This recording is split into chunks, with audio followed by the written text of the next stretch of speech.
Angkat tangan yang mulai lahir sampai malam ini tidak pernah nangis karena sedih. Angkat tangan. Mosok bapak-bapak yang nangisan. Pak, nun sewu pak. Angkat tangan yang tidak pernah nangis karena ditinggal anak, karena ditinggal orang tua, karena bisnis Allah takdirkan bangkrut, karena mungkin Allah takdirkan nas'alullah as-salama, semoga Allah menyelamatkan, Allah takdirkan kecelakaan sampai kehilangan anggota keluar. Coba angkat tangan yang tidak pernah blas, angkat tangan. Ada apa enggak? Ada apa enggak? Enggak ada. Maka lihat, tulis rumus dunia. Rumus dunia. Nomor 1. Ridwan nas ghayatun la tudrak. Mencari ridhonya manusia itu mustahil. Nomor 1 rumus dunia apa? Mencari ridhonya manusia mustahil. Nyenengin satu orang, yang lain tidak cocok. Nyenengin yang sana lagi dibilang nggak punya jati diri. Masa kumpul sana ikut seperti itu, kumpul sana melok model ngono, nggak punya jati diri, nggak konsisten. Nomor 1, ridwan nas ghayatun la tudrak. Di dunia ini jangan cari ridhonya manusia, tiwas diguyu. Tiwas apa? Pernah dengar cerita laki-laki bapak sama anak naik keledai masuk suatu kampung kan? Ketika keledainya satu dinaiki 2 orang, orang kampung bilang apa? Aduh, ndak tahu perasaan. Masa keledai kecil yang naik 2? Bapaknya turun. Masuk kampung berikutnya, dibilang aduh bapak kok tega sekali sama anak. Apa? Anak kok kurang ajar sama bapak. Mosok anaknya naik, bapaknya disuruh jalan kaki. Gantian, anaknya turun, bapaknya naik. Bapaknya dibilang lagi, aduh bapak ndak perasaan. Mosok tego anaknya jalan, bapaknya enak-enakan naik. Sudah kan? Masuk kampung berikutnya mereka dua-duanya turun. Kata orang kampung apa? Bodohnya. Punya kendaraan kok nggak dipakai. Masuk kampung berikutnya 2 orang manggul keledai. Karuan wis menisan. Ya, itu kalau ikut omongannya ndak. Ikuti Allah, lepaskan manusia. Selesai urusan. Nomor 2, rumus dunia. La salamata minan nas. Anda tidak mungkin selamat dari gangguan manusia. Mustahil. Nomor 2 apa? La salamata minan nas. Tidak ada keselamatan dari gangguan manusia. Tidak mungkin. Pasti ada manusia yang tidak suka sama panjenengan. Ngomong, ngerasani, maidu, apalagi memfitnah, membuli, menghibah. Iya apa enggak? Pernah merasain enggak? La salamata minan nas. Tidak ada keselamatan dari manusia. Nomor 3, apa? La najata minal maut. Tidak ada orang selamat dari kematian. Sepanjang-panjangnya umur manusia, endingnya apa? Kuburan. Sekaya-kayanya manusia, endingnya juga kuburan. Sekuat-kuatnya manusia, ingat Muhammad Ali rahimahullah, petinju yang paling perkasa di zamannya. Terakhir apa? Allah takdirkan, Allah uji dengan sakit Parkinson. Jadi tangannya gitu, teng. Karena apa? Sel-sel sarafnya sudah rusak. Terakhir apa? Meninggal dunia. Tenar-tenarnya manusia, endingnya juga kematian. Nah, ditambahi oleh ulama nomor 4 ditambahi 1. Yang nomor 1 tadi Bu, apa itu? Tidak mungkin mendapatkan keridhaan dari semua Ada ulama yang nomor 1 diganti. Apa digantinya? La rohata fid dunia. Selama masih hidup di dunia, tidak mungkin nyaman. La rohata fid dunia. Kenapa tidak ada kenyamanan di dunia ini? Karena kita menghadapi dunia yang Allah jadikan dunia ini rumusnya apa? Inna dunia darul bala. Ini masukkan di sini. Seret. Tulis di pikirannya masing-masing dan masukkan ke dalam hati. Apa yang ditulis oleh kita? Inna dunia darul bala. Dunia ini tempat Allah memberikan ujian. maka tidak ada orang yang hidup di dunia tidak ada ujiannya. Itu sudah menjadi rumus. Sip, itu muqaddimah. Sekarang Anda buka surah Al-Baqarah 155, 156, 157. Surat apa? Al-Baqarah. Al-Baqarah artinya apa? Sapi betina. Ya ada orang ngomong, padahal mohon maaf ya, kalau kita mau neliti bahasa Arab, Al-Baqarah itu bukan sapi betina. Anda cek kitab-kitab tafsir zaman dulu, nama Al-Baqarah itu satu ekor sapi.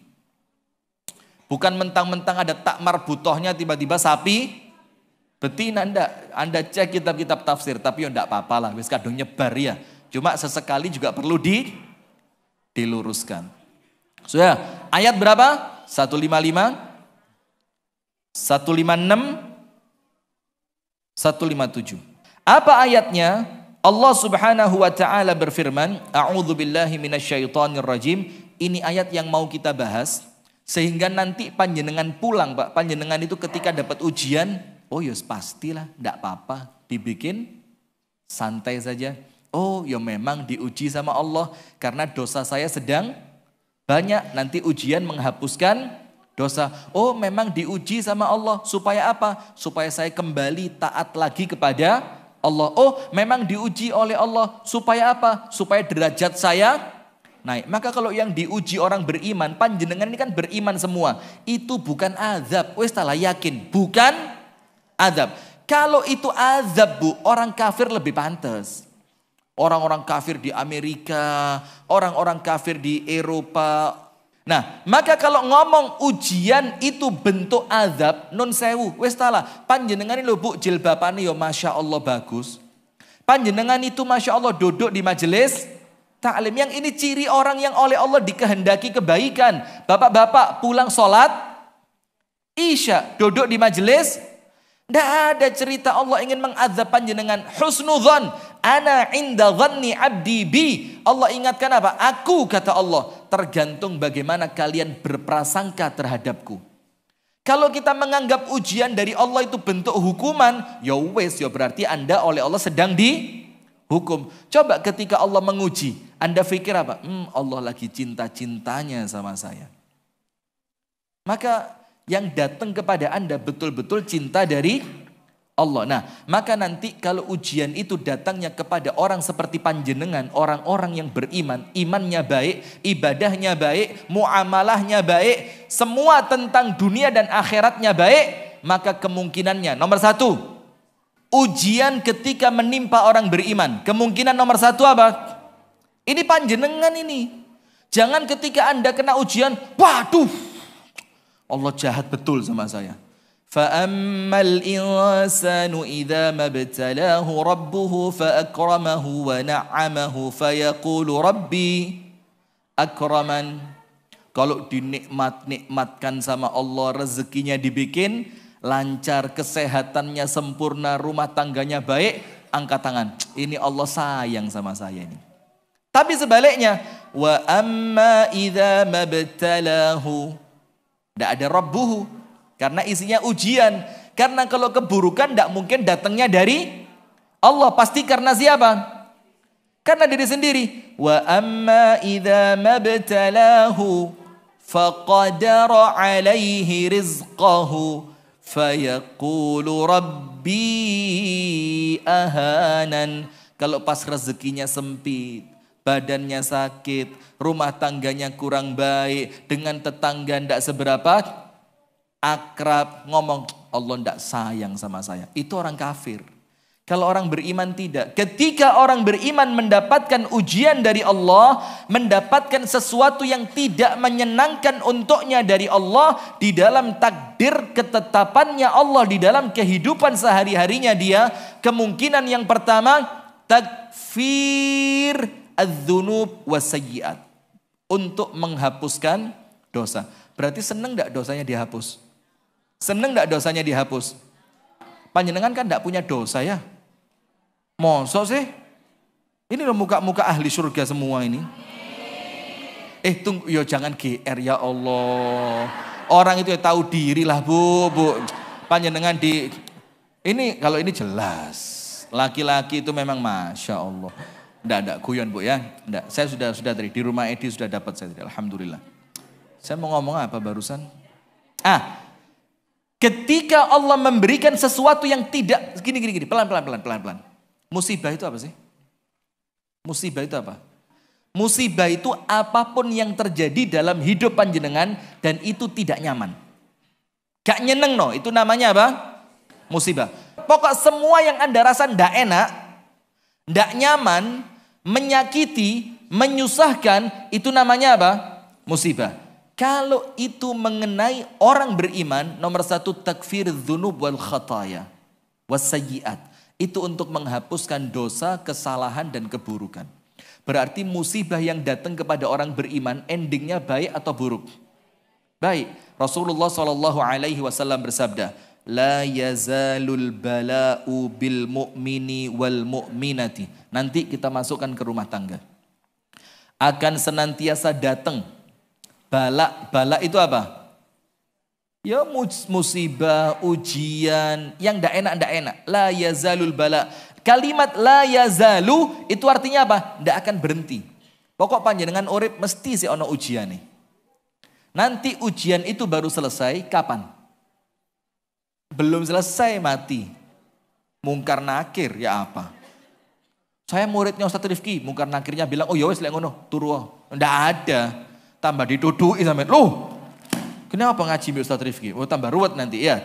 Sudah? Kapan Imam Ahmad mengatakan awwalu rahatin, pertama kali manusia itu merasakan lego sing betul-betul nyaman, inda tata'u ihda qadamaihi fil jannah, ketika satu kakinya dia sudah masuk ke dalam lego, kalau sudah masuk surga. Wa naza'na ma fi sudurihim min ghillin ikhwanan ala sururim mutaqabilin. Kalau sudah masuk surga, ndak ada hati elek, itu ndak ada. Semuanya baik. Maka jangan tanya, Bu, Ustadz kalau suami saya nanti bidadarinya 70. Itu kan saya cemburu, Ustadz. Terus apa saya cari suami yang lain aja, Ustadz, enaknya ya? Ya apa? Ndak ada, Bu. Kalau panjenengan sudah masuk surga, hati iku isine enak, api, semuanya baik. Ndak ada hati yang jelek. Kenapa? Wa naza'na ma fi sudurihim min ghil. Kebencian sudah hilang dari sini. Nah, maka dengan itu Rasulullah mengatakan la yazalul bala, akan terus datang ujian, bala, musibah untuk siapa? Lil mu'min, untuk orang-orang beriman. Ayatnya dalam surat Al-Ankabut apa? Alif lam mim. Ahasiban nasu ay yutraku ay yaqulu amanna wa hum la yuftanun. Arti gampangnya begini. Mosok kalian mengatakan beriman kemudian kalian tidak diuji? Tidak mungkin. Lo panjenengan mau masuk PNS saja ada ujiannya kok. Masa mau masuk surga tidak ada ujian? Lo kok enak temen? Anda mau daftar apapun dari perkara duniawi, ada ujiannya. Ujian itu untuk apa? Untuk supaya Anda ketika masuk ke dalam surga, lego. Kenapa lego? Memang alhamdulillah ya Allah. Dulu waktu di dunia berat, maka salamnya malaikat untuk orang yang masuk surga, Bang. Salamun alaikum bima sabartum fa ni'ma uqbaddar. Malaikat hormat. Selamat warga Banjarnegara atas kesabaran Anda ketika di dunia. Inilah sebaik-baik tempat kembali Anda, yaitu surga. Kalau tidak sabar ya tidak bisa. Maka la yazal, terus ujian itu tidak akan pernah berhenti. Jadi kalau Anda kepingin ujiannya berhenti, yo maaf, yo yang pinter dikit lah ya. Tidak ada orang, tidak ada ujian itu tidak ada. Fi nafsihi, di dalam dirinya. Dalam diri itu apa? Yo sakit, yo mangkel, yo capek, yo galau, rasa takut. Itu ujian dalam diri. Kepingin sesuatu tapi ngempet. Bu. Kepingin sesuatu tapi ngempet, itu ujian. Itu fi nafsihi, dalam dirinya. Wa malihi, di dalam hartanya. Rumah diambil orang, kita yang kerja, orang lain yang menikmati.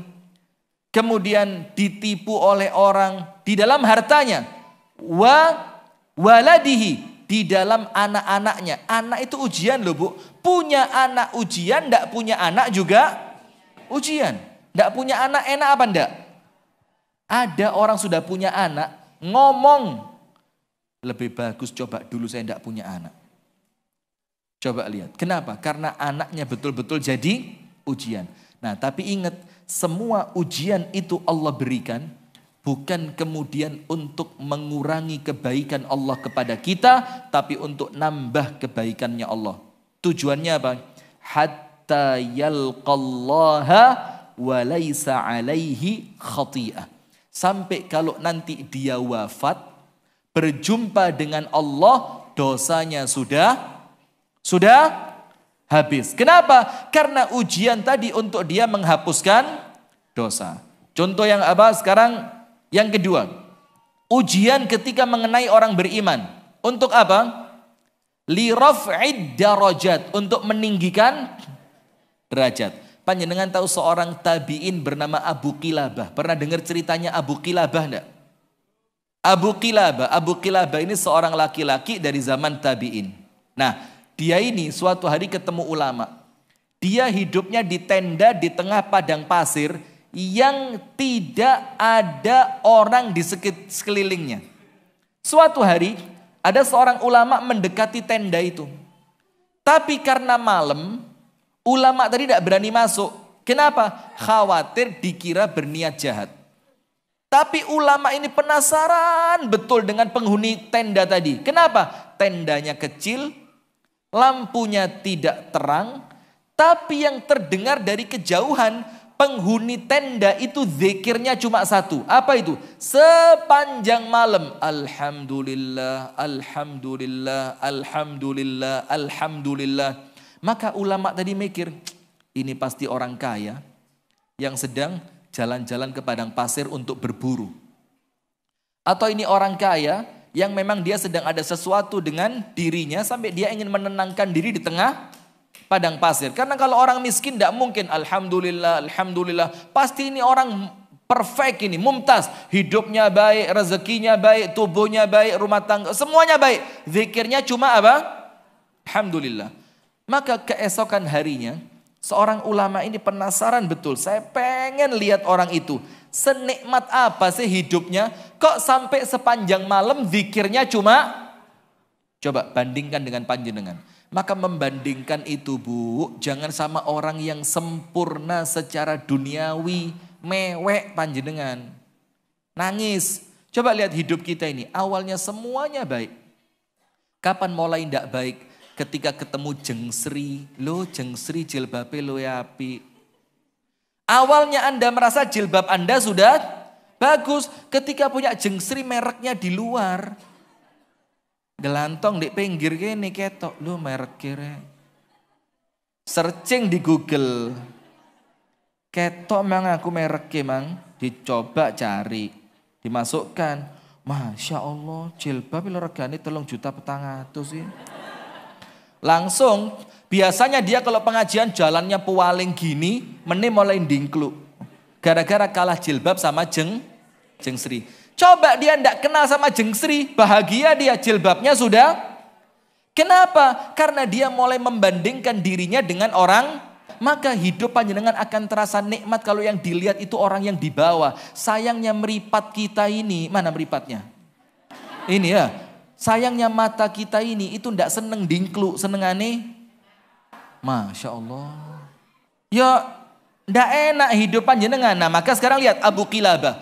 Ulama tadi setelah masuk waktu pagi hari penasaran betul. Ini orang mesti top ini. Wong zikirnya Alhamdulillah ndak pernah berhenti. Masuk dia minta izin. Saya minta izin, katanya penghuni tenda apa?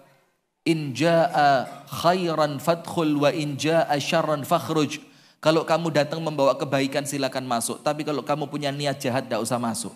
Dibilang apa? Saya datang kepada kamu dengan kebaikan. Masuk dia kaget. Ternyata laki-laki yang sepanjang malam zikirnya cuma Alhamdulillah maqtu'ur rijlain wal yadain. Tangannya habis, kakinya habis. Matanya buta. telinganya sudah tidak seberapa baik untuk mendengar. Tersisa apa? Lisannya. Maka ulama tadi tanya, sami'tukal barihata, semalam saya penasaran dengerin panjenengan zikirnya alhamdulillah, alhamdulillah, alhamdulillah. Saya kira panjenengan itu orang kaya, badannya utuh, rumahnya bagus, penuh dengan kenikmatan. Kok ternyata alhamdulillah itu keluar dari orang yang tangannya putus, kakinya putus, matanya buta, telinganya tuli. Panjenengan bisa begitu? Sek wotoh kabeh innalillah terus bendino. Astagfirullah, kufur nikmat. Hati-hati Bu. Nah sudah, maka laki-laki itu bilang apa? Ahmadullah wa ashkuruhu. Saya terima kasih sama Allah. Saya bersyukur kepada Allah. Kenapa? An abqallahu lisani kai azkura. Allah masih menyisakan lisan yang dengan lisan ini saya bisa berzikir. Tersisa apa? Tersisa apa? Lisan. Kemudian ulama itu tanya, Pak, sampean kok sendirian di tenda ini? Mana mungkin bisa makan, bisa minum? Dibilang apa? Kamu datang dikirim sama Allah. Saya ini punya anak laki, tinggal sama saya di sini. Tiap hari dia yang datengin makanan ke tempat saya. Sudah 3 hari dia keluar tidak balik.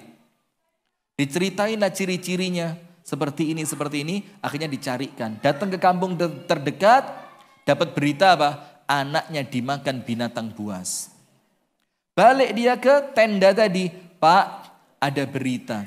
Mudah-mudahan kamu sabar dan oleh Allah diganti dengan pahala besar. Pahala besar itu apa? Derajatnya naik. Dibilang apa? Saya dapat berita dari kampung terdekat, anakmu meninggal dimakan binatang buas. Apa ucapannya dia? Alhamdulillah. Inna lillahi wa inna ilaihi raji'un. Apa alhamdulillah itu? Rasulullah bersabda begini, ketika ada seorang hamba, Allah cabut nyawa anaknya, itu Allah kirim malaikat. Pernah dengar hadisnya enggak? Saya kalau membaca hadis ini mesti enggak enak pikiran saya. Karena tahun lalu anak saya meninggal usia 8 tahun. Dalam keadaan saya sedang tidak di rumah. Jadi saya datang itu sudah kelihatan anak saya sudah kaku begitu. Itu juruni ati koyo abot, tapi yo semua orang kan pasti punya ujiannya masing. Nah maka dibilang apa? Idza qabadallahu ruha Safiyata abdihi, ketika Allah mencabut nyawa anak dari seorang hambanya, arsalallahu ilaihi malakan. Allah kirim ke tempat itu seorang malaikat. Terus malaikat jadi fungsinya apa? Allah pengen tahu, dalam keadaan Allah lebih tahu. Supaya apa? Allah tunjukkan sama malaikat, ini loh manusia yang dulu kamu remehkan. Malaikat dulu waktu Allah mau ciptain manusia ngomong apa? Ataj'alu fiha may yufsidu fiha wa yasfikud dima wa nahnu nusabbihu bihamdika wa nuqaddisu lak. Dia bilang, ya Allah, kenapa ciptain manusia yang hobinya menumpahkan darah, hobinya merusak, sementara kami sudah ahli zikir, katanya malaikat. Akhirnya Allah buktikan beberapa kehebatan manusia. Salah satunya ini, ketika Allah cabut nyawa anak seorang hamba, seret, malaikatnya nungguin, ngomong apa dia? Ternyata dia ucapkan apa? Alhamdulillah. Setelah mengucapkan alhamdulillah, dia ucapkan apa? Inna lillah wa inna ilaihi raji'un. Malaikatnya lapor sama Allah. Allah tanya, qabattum safiyata abdi, kamu cabut nyawa anak dari hambaku itu? Iya ya Allah. Qabattum thamarata fuadi, kamu cabut kekasih hatinya? Malaikatnya bilang, iya ya Allah, kekasih hatinya aku cabut nyawanya. Apa Allah tanya? Madza qala abdi, hambaku ngomong apa? Terus malaikatnya laporan, hamidaka wastarja'. Dia bersyukur kepadamu, memujimu dengan ucapan alhamdulillah, baru setelah itu dia mengucapkan inna lillah wa inna ilaihi rajiun. Apa kata Allah Ta'ala? Ubnu li abdi baitan fil jannati wa sammuhu baital hamd. Bangunkan untuk hambaku tadi itu satu istana di surga, kasih nama istana Alhamdi atau istana pujian. Coba lihat. Nah, maka laki-laki tadi yang tangannya putus, kakinya putus, matanya buta, telinganya tuli, tersisa apa? Lisan. Itu ditanya sama ulama yang datang, kok kamu bisa berzikir sepanjang itu? Dibilang, karena masih tersisa lisan. Coba kalau lisan pun tidak Allah sisakan, saya mau ibadah pakai apa?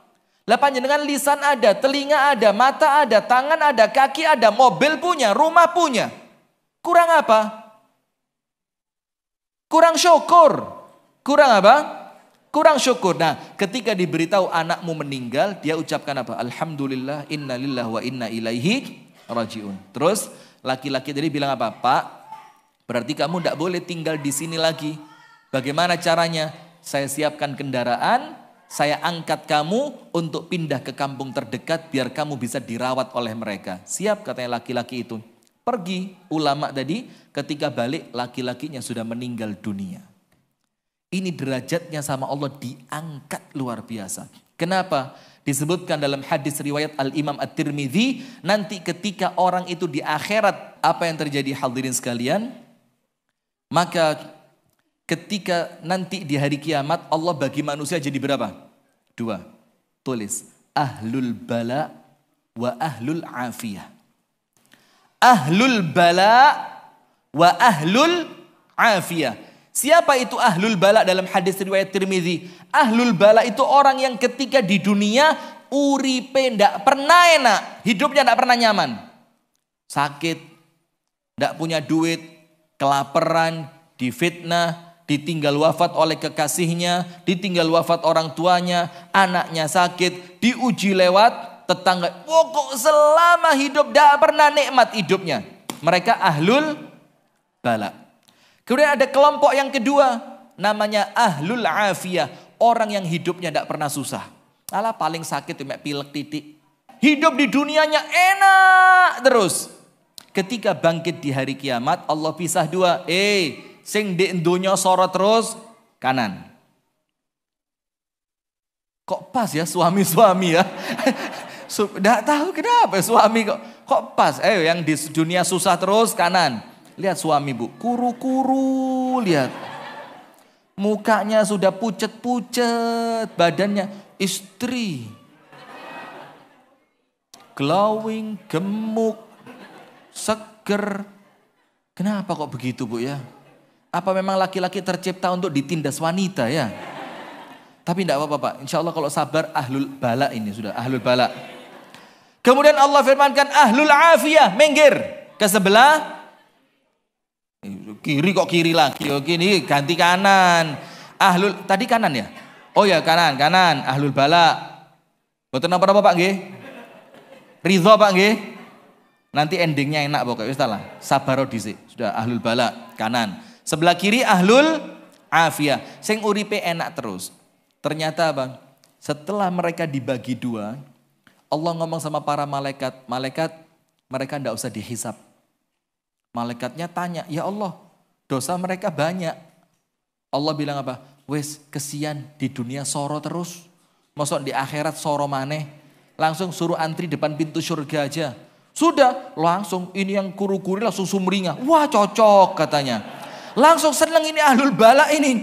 Yang sebelah kanan ini, seneng bahagia semua. Langsung antri depan pintu surga. Apa Allah firmankan? Kesusahan akhirat Allah tutup karena mereka sudah susah selama di dunia. Maka dikatakan oleh para ulama, tidak berkumpul 2 kesusahan dan tidak berkumpul 2 kebahagiaan. Maka kalau sekarang susah bu, yang sabar, nanti di akhirat bahagia panjenengan. Tapi kalau sekarang bahagia, yang syukur, biar bahagianya tembus ke akhirat. Hati-hati jangan sampai kufur. Karena ada yang namanya istidraj. Apa namanya? Sanastadrijuhum min haitsu la ya'lamun. Kami akan istidraj mereka dalam keadaan mereka tidak sadar. Itulah makanya istidraj itu bikin orang tidak sadar. Baik-baik saja kok. Nah sudah, ganti ahlul afiyah. Apa Allah firmankan? Ahlul afiyah antri ya untuk hisab sebelah sana. Ahlul afiyah lihat, loh ya Allah, yang itu kok enak-enak. Allah bilang apa? Karena mereka sudah susah ketika di dunia. Maka tidak akan bercampur kesusahan dunia dan kesusahan akhirat. Kalian harus antri dulu. Waktu di dunia terlalu nikmat. Sama suami nyentak, njaluk duit dikei terus, jalan-jalan arisan, senam, rekreasi. Apalagi? Maka nanti hisab dulu bu. Loh mosok enak. Kalau laki-laki sudah pak, pokok kita bareng-bareng tak pimpin nanti. Kita langsung masuk surga.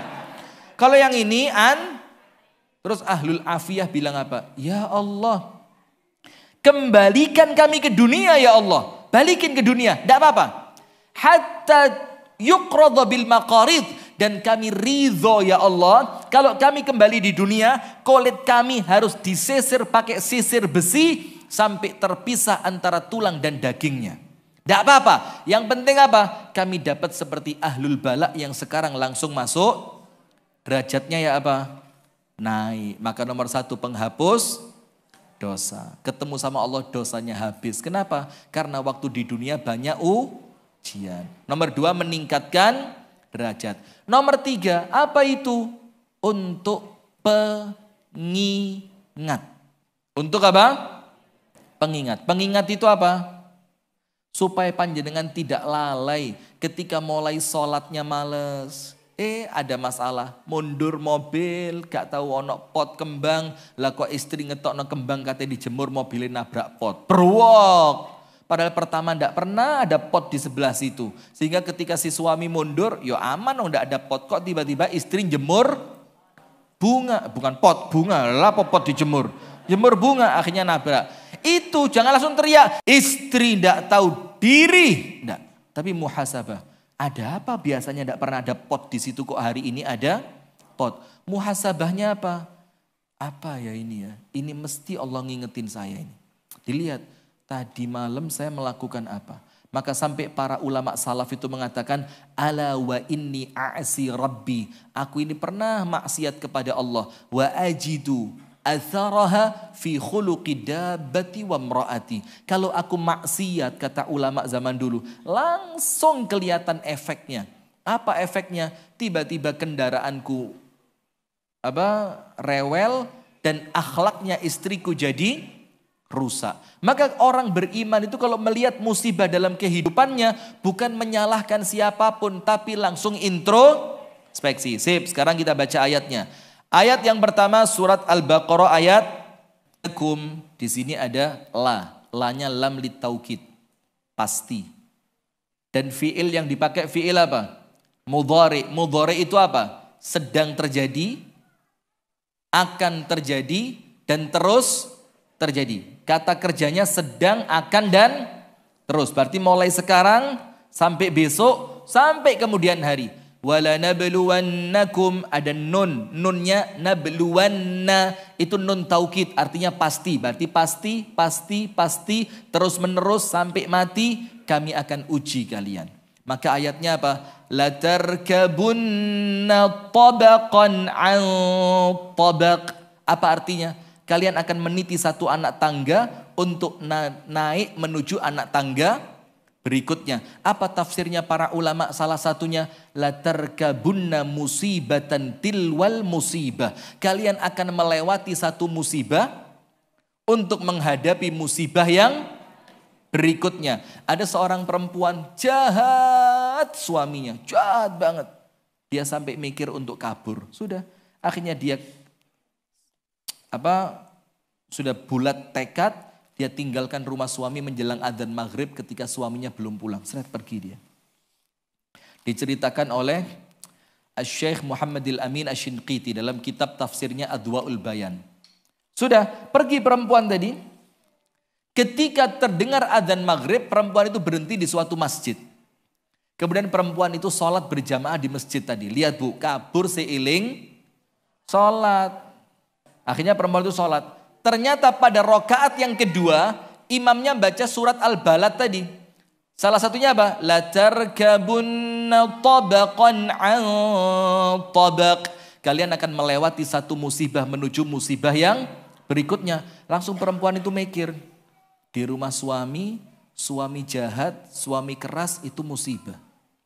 Tapi saya sedang pergi meninggalkan musibah untuk datang pada musibah yang lain. Akhirnya perempuan itu balik. Lah daripada saya dapat musibah yang lain dalam keadaan suami tidak ridho, mendingan saya balik ke rumah suami, saya sabar atas musibah dari suami.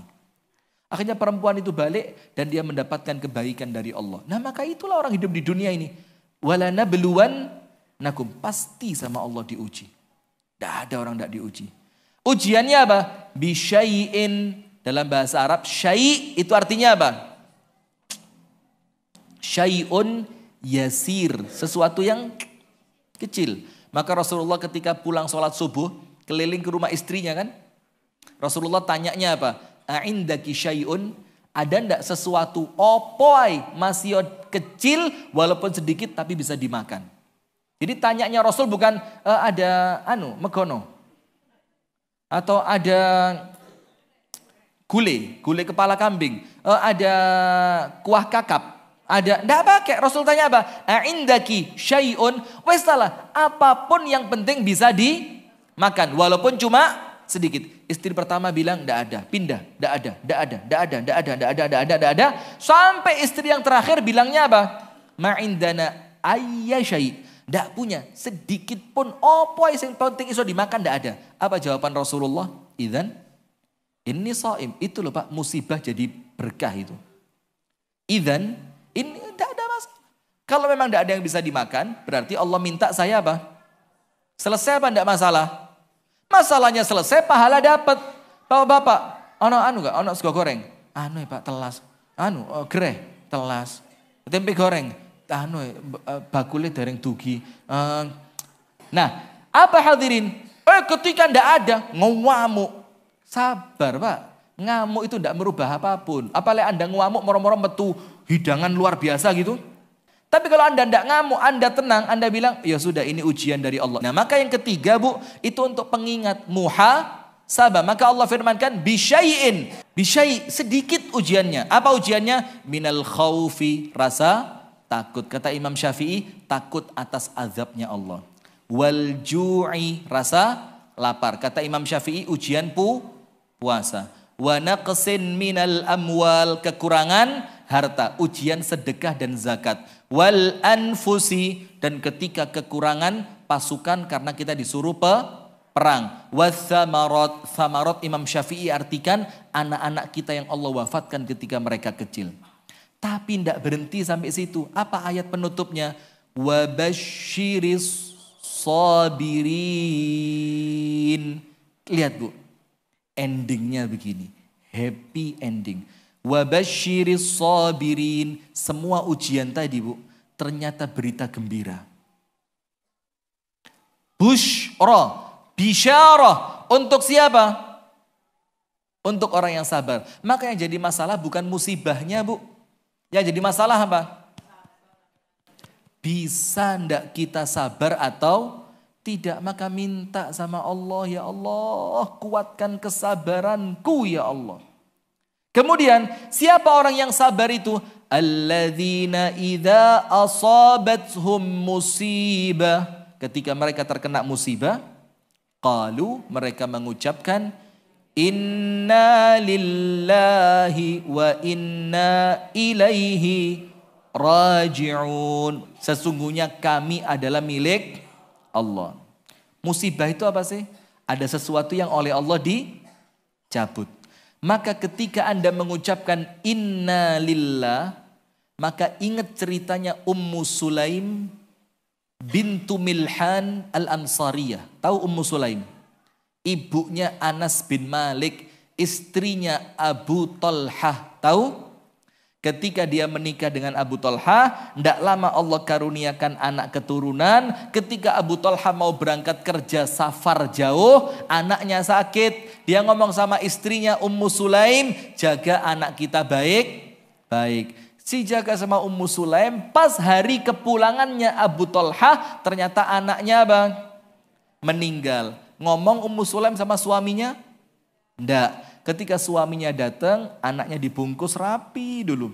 Ditaruh suatu tempat yang aman, tidak akan diambil siapapun. Dia makan serigala, enggak, simpen rapi.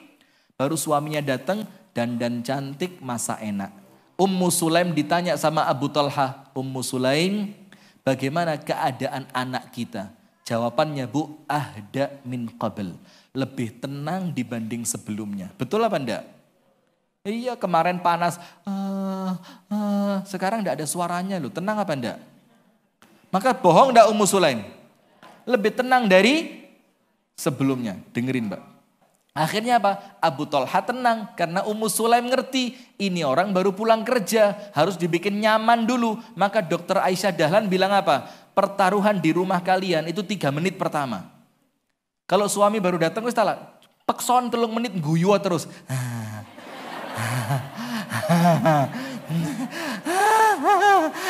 Terus paksain.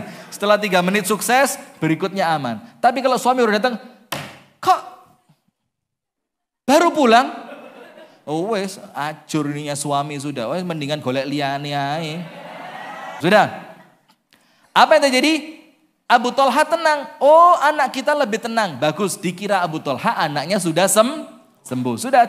Akhirnya Abu Thalha makan. Kemudian lama hubungan suami istri dengan Ummu Sulaim. Setelah semuanya selesai, baru ngomong. Ngomongnya pun ada pembukaannya, Bu. Gak langsung, anakmu mati, Mas. Waduh. Gak langsung. Ada pembukaannya. Ngomongnya gini, Mas. Kalau orang pinjem gelang, terus sama yang minjemi gelangnya diambil. Bagaimana sikapnya? Kata Abu Thalha, ya harus dikembalikan. Wong gelangnya cuma gelang pinjaman. Itu kan pinjaman, bukan hak milik. Kalau yang punya ngambil ya harus dikasihkan. Ummu Sulaim bilang, Mas anak kita itu titipan dari Allah bukan? Iya kita dipinjemi sama Allah. Lah sama Allah diambil ya Mas. Ini mau ngamuk, wes kadung kecentok isin. Wong tadi bilang gelang harus dikembalikan. Akhirnya Abu Thalib bilang, ya wis lah mana anak saya, dimandikan, disolati, dikubur. Besok subuh ketemu Nabi Muhammad. Apa yang terjadi? Diceritakan, ya Nabi Ummu Sulaim sabarnya keterlaluan. Kaget Nabi Muhammad. Oh apa sabar keterlaluan itu? Diceritakanlah kisah kemarin. Apa kata Rasulullah? Barakallahu laka fi lailatikuma. Kata Rasulullah itu yang terbaik. Dan saya doakan nanti malam kamu hubungan suami istri, saya doakan sama Allah hasilnya diberkahi. Lahir 1 anak dari hasil malam itu, yang anak itu punya 10 anak semuanya hafidh Al-Quran dan perawi hadis yang sahih. Apa? Berkah ketika sabar waktu diuji oleh Allah. Nah maka ucapan innalillah itu bukan cuma kita yang milik Allah. Tapi apapun yang ada bersama kita, milik siapa? Karena innalillah bukan cuma kita yang milik Allah. Tapi apa yang bersama kita? Rumah panjenengan punya siapa? Kalau Allah mau ambil bagaimana? Monggo. Kesehatan panjenengan punya siapa? Kalau Allah mau ambil bagaimana? Umur panjenengan, nafas panjenengan, usia panjenengan milik siapa? Kalau Allah mau cabut seketika bagaimana? Kalimat innalillah itu ngajari kita ikhlas. Karena semuanya milik siapa? Kita lahir ke dunia bawa apa? Tidak bawa apa-apa kan? Sehingga ketika apa-apa yang Allah berikan setelah kita lahir kembali Allah ambil, ya memang milik Allah. Boleh tidak protes? Tidak bisa, maka ucapannya inna lillah. Ya Allah memang semuanya milikmu ya Allah.